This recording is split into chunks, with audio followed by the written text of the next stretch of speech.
আজকে আমরা এসেছি নবলক্ষা মন্দিরে। দেবী চারুশীলের মন্দিরটি নির্মাণ করেছিল, দেখতে পাচ্ছ সবাই। ঝাড়খণ্ডের একটি প্রাচীন মন্দির। এই মন্দির নির্মাণে ব্যয় ছিল প্রায় 9 লক্ষ টাকা, তাই জন্য এর নাম হচ্ছে নবলক্ষা মন্দির।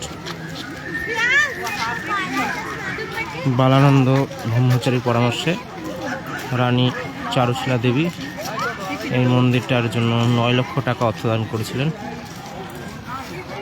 এই মন্দিরটি রাধাকৃষ্ণকে উৎসর্গিত করা হয়েছে।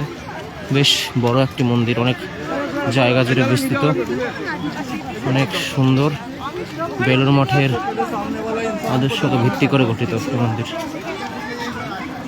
প্রায় একই ধরনের ভাস্কর্য দেখা যায়। দেবী চারুশীলা দেবী এই মন্দির তৈরি করেছিলেন, এই জন্য এই মন্দিরের নাম হচ্ছে নবলক্ষা মন্দির।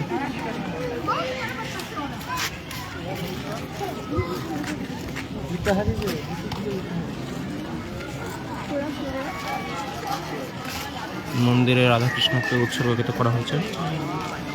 অর্থ দান করা হয়েছিল প্রায় 9 লক্ষ টাকা।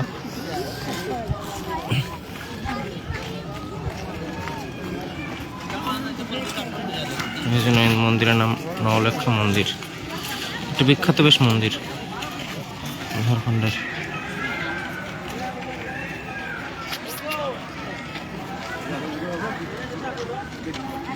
দেওঘর থেকে বৈদ্যনাথ মন্দির থেকে 2 কিলোমিটার দূরে অবস্থিত মন্দির।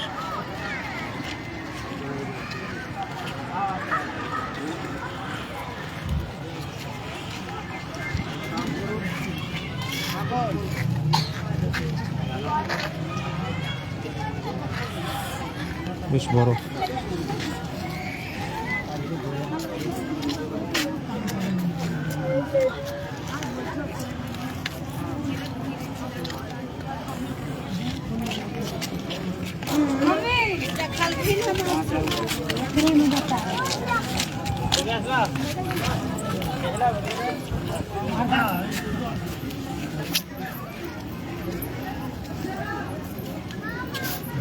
চারুশীলা দেবী মন্দিরটি নির্মাণ করেছিল। বেশ বড় একটি মন্দির।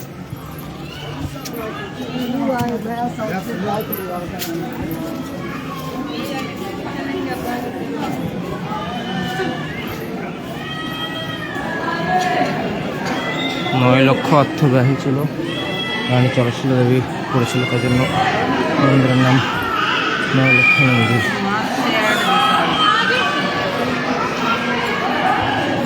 মন্দিরের ভাস্কর্য অপরিসীম সুন্দর দেখতে পাচ্ছ। বেলুড় মঠের আদর্শ রচনা করে গঠিত।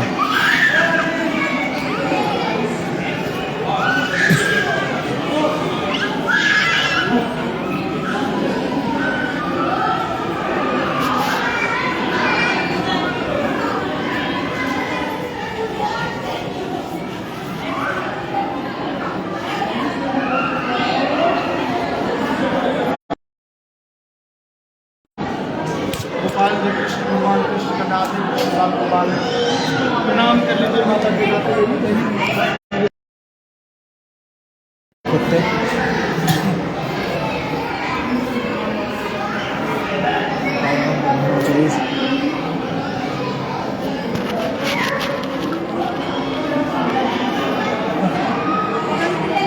ব্রহ্মচারীর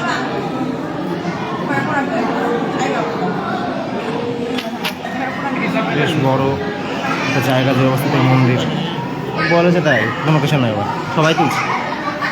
খুব সুন্দর একটি ভাস্কর্য দেখতে পাচ্ছ। রানী চারুশীলা দেবী প্রায় 9 লক্ষ টাকা ব্যয় করেছিল সেই সময়, তাই জন্য না হচ্ছে নবলক্ষা মন্দির।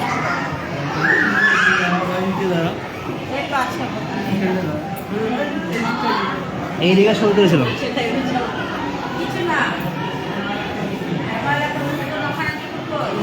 ভাস্কর্য হচ্ছে অপরিসীম সুন্দর।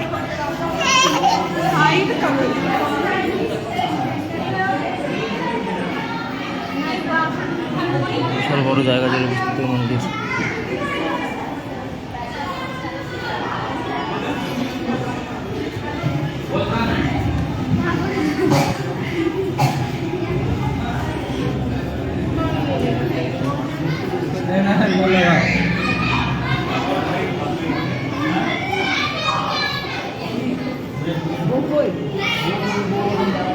রাধাকৃষ্ণ প্রেমলাকে কেন্দ্র করে করতে এই মন্দির।